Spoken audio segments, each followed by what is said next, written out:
하나님께 예배드리러 오신 성도님들을 축복합니다.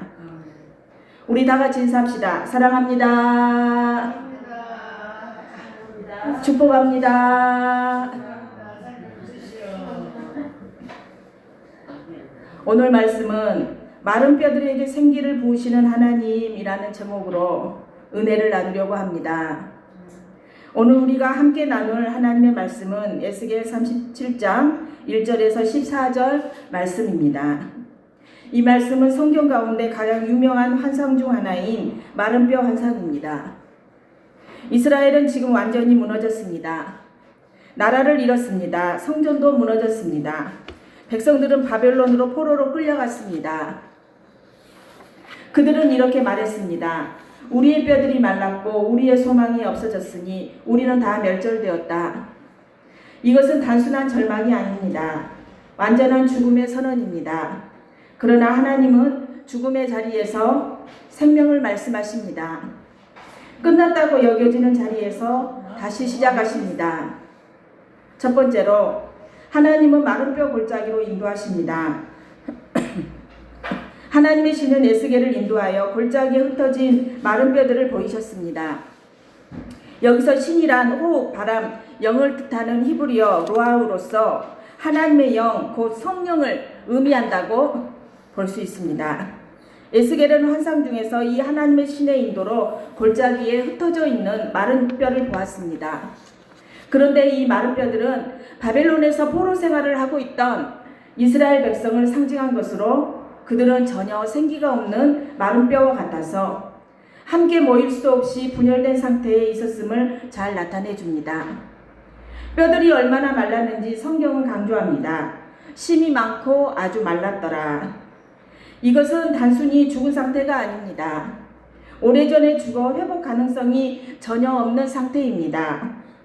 이스라엘의 백성의 영적 상태가 바로 그러했습니다. 예배가 무너졌습니다. 믿음이 식어졌습니다. 소망이 사라졌습니다. 하나님과의 관계가 끊어진 것처럼 보였습니다. 그런데 하나님은 에스겔을 꽃동산으로 데려가지 않으셨습니다. 죽음의 골짜기로 데려가셨습니다. 왜입니까? 하나님은 인간의 끝에서 하나님의 일을 시작하시기 때문입니다. 성도 여러분, 우리 인생에도 마른 뼈 골짜기가 있습니다. 기도가 메마를 때가 있습니다. 가정이 무너질 때가 있습니다. 경제가 흔들릴 때, 건강이 무너질 때, 관계가 깨어질 때, 교회가 침체될 때, 우리는 끝났다고 생각합니다. 그러나 하나님은 그 끝난 자리에서 역사하십니다. 십자가도 인간의 눈에는 실패였습니다. 그러나 하나님은 그 죽음의 자리에서 부활을 이루어 주셨습니다. 예수님은 무덤에서 살아나셨습니다. 그리고 오늘도 죽은 영혼을 살리십니다. 두 번째로 하나님은 말씀으로 죽은 뼈를 살리십니다. 하나님께서 에스겔에게 물으십니다. 인자야, 이 뼈들이 능히 살 수 있겠느냐? 에스겔은 말합니다. 주 여호와여, 주께서 아시나이다. 이 대답은 믿음의 대답입니다. 내 눈으로는 불가능합니다. 하지만 하나님은 하실 수 있습니다. 그때 하나님은 명령하십니다. 너는 이 모든 뼈에게 대어나라. 여기서 중요한 것은 무엇입니까? 뼈가 살아난 이유는 환경 때문이 아닙니다. 감정 때문도 아닙니다. 사람의 능력 때문도 아닙니다. 하나님의 말씀 때문입니다. 에스겔이 말씀을 대언하자 어떤 일이 일어납니까? 뼈와 뼈가 연결됩니다. 힘줄이 생깁니다. 살이 오릅니다. 가죽이 덮입니다. 죽음의 자리에 질서가 회복됩니다. 하나님의 말씀에는 창조의 능력이 있습니다. 창세기에서 하나님은 말씀으로 세상을 창조하셨습니다. 빛이 있으라. 그러자 빛이 생겼습니다. 예수님께서도 말씀으로 죽은 자를 살리셨습니다. 나사로야 나오너라. 달리다굼 청년아 일어나라. 말씀은 죽음을 이기는 능력입니다. 오늘도 동일합니다. 메마른 심령은 말씀으로 살아납니다. 예배를 회복하는 것도 말씀입니다. 믿음을 회복하는 것도 말씀입니다. 가정을 세우는 것도 말씀입니다. 교회를 살리는 것도 말씀입니다. 성도 여러분, 우리 시대의 가장 큰 문제는 말씀의 기근입니다. 사람들은 많은 정보를 듣지만 하나님의 말씀은 듣지 않습니다. 그러나 영혼은 말씀 없이는 살아날 수 없습니다. 세 번째로, 성령의 생기가 들어갈 때 진짜 살아납니다. 9절에서 10절 말씀입니다.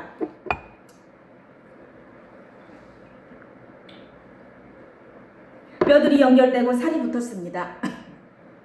그런데 아직 문제가 있습니다. 생기가 없습니다. 모양은 사람인데 생명이 없습니다. 하나님은 다시 말씀하십니다. 생기에게 대언하라. 9절에 보십시오. 인자야, 너는 생기를 향하여 대언하라. 생기에게 대언하여 이르기를, 주 여호와께서 이같이 말씀하시기를, 생기야, 사방에서부터 와서 이 죽음을 당한 자에게 불어서 살아나게 하라. 이렇게 말씀합니다. 이 죽음을 당한 자란, 그것은 죽임을 당한 이스라엘 나라를 가리킵니다. 그러나 본절에서 사망한 자가 생기를 얻는다는 것은 죽은 자의 부활을 가리키는 것이 아니라 패망하여 죽은 자와 같았던 이스라엘 백성이 소생한다는 것을 가리킵니다. 한편 죽은 자를 살리는 생기는 바람이나 영이라기보다는 생명 그 자체가 되어야 합니다. 즉 생명의 근원이나 생명을 주관하신 신적 본질을 의미합니다. 따라서 하나님께서는 살해된 자, 즉 사망한 자와 같았던 이스라엘 백성에게 은혜를 베푸셔서 그들을 다시 살리신 것입니다. 이처럼 하나님께서는 죽은 자를 살리시고 산 자를 죽은 자와 같게 하시는 능력이 있으십니다.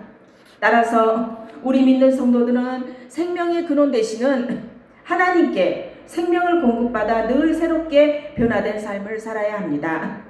로마서 12장 2절 말씀에 보니까 너희는 이 세대를 본받지 말고 오직 마음을 새롭게 함으로 변화를 받아 하나님의 선하시고 기뻐하시고 온전하신 뜻이 무엇인지 분별하도록 하라. 아멘. 생기는 히브리어로 루아흐입니다.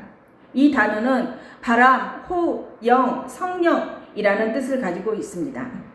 이것은 성령의 역사입니다. 성령이 임하자 어떻게 됩니까? 그들이 곧 살아나서 일어나 서는데 극히 큰 군대더라. 아멘. 할렐루야. 이것이 진짜 부흥입니다.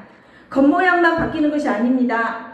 성령이 임하여 생명이 살아나는 것입니다. 교회도 마찬가지입니다. 건물이 크다고 살아있는 교회가 아닙니다. 프로그램이 많다고 부흥이 아닙니다. 성령이 역사해야 합니다. 성령이 임하시면 죽은 예배가 살아납니다. 죽은 기도가 살아납니다. 죽은 믿음이 살아납니다. 죽은 사명이 살아납니다. 믿으십니까? 아멘. 오순절날 마가 다락방에서도 마찬가지였습니다. 성령님이 임하시자 두려워 숨던 제자들이 담대한 증인이 되었습니다. 성령은 죽은 영혼을 살리시는 하나님의 능력입니다. 네 번째로, 하나님은 절망 가운데 소망을 선언하십니다. 이스라엘은 말했습니다. 우리는 다 멸절되었다. 그러나 하나님은 말씀하십니다. 내가 너희 무덤을 열고 너희로 거기에서 나오게 하리라.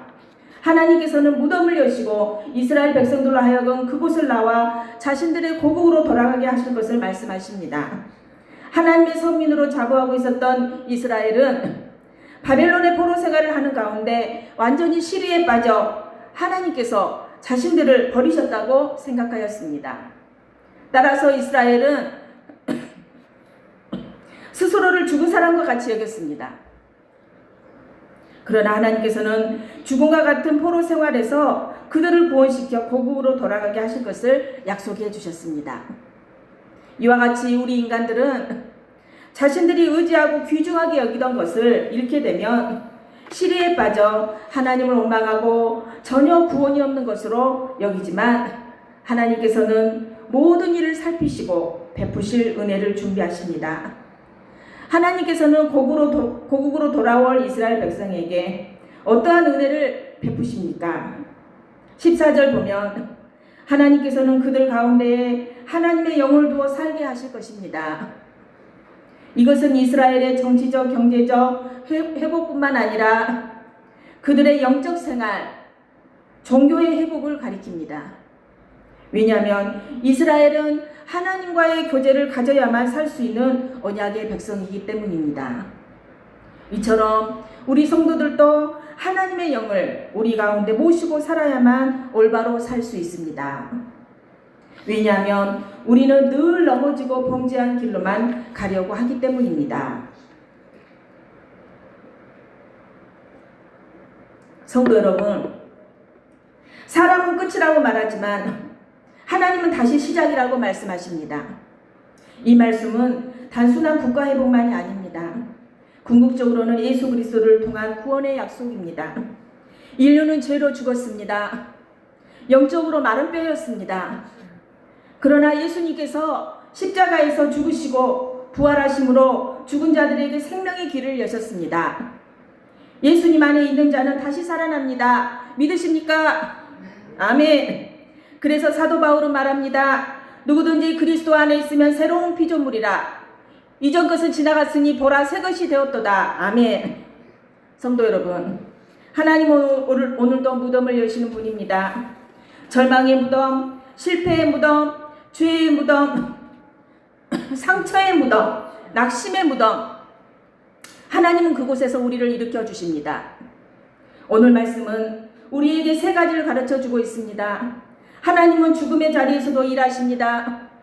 우리가 끝났다고 생각하는 바로 그 자리에서 하나님은 새 일을 시작하십니다. 하나님의 말씀은 죽은 영혼을 다시 살립니다.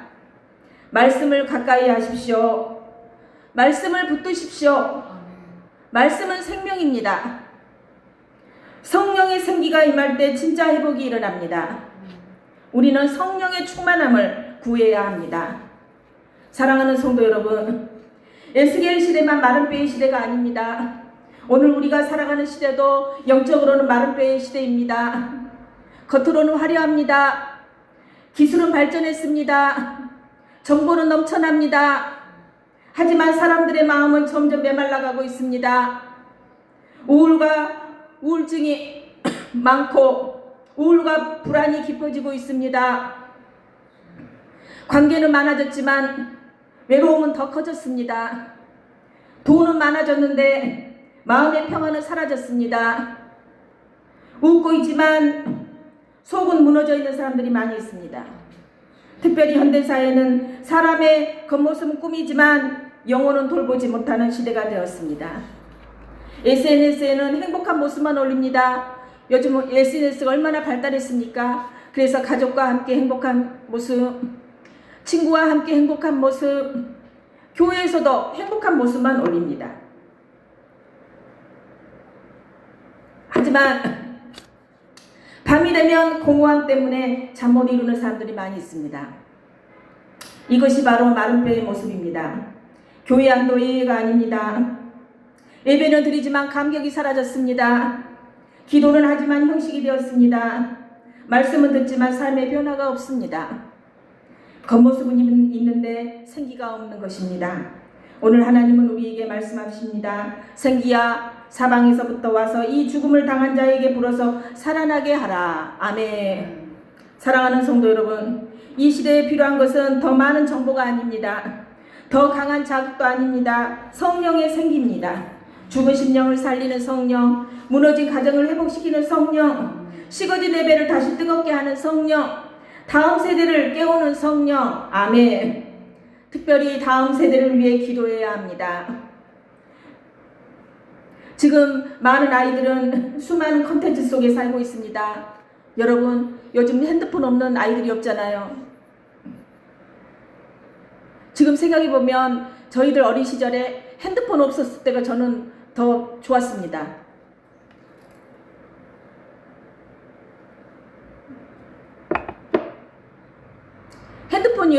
요즘은 핸드폰이 있으니까 자꾸 시선이 자꾸 핸드폰으로 가잖아요. 유튜브를 보게 되고 거기서 유튜브 보고 막 깔깔거리고, 저도 가끔 스트레스 받으면 유튜브를 보기도 합니다. 또 유튜브에 얼마나 좋은 내용들이 요즘에 많이 나옵니까? 이렇게 수많은 SNS와 콘텐츠 속에 살고 있지만 정작 하나님의 음성을 듣지 못한 채 살아가고 있습니다.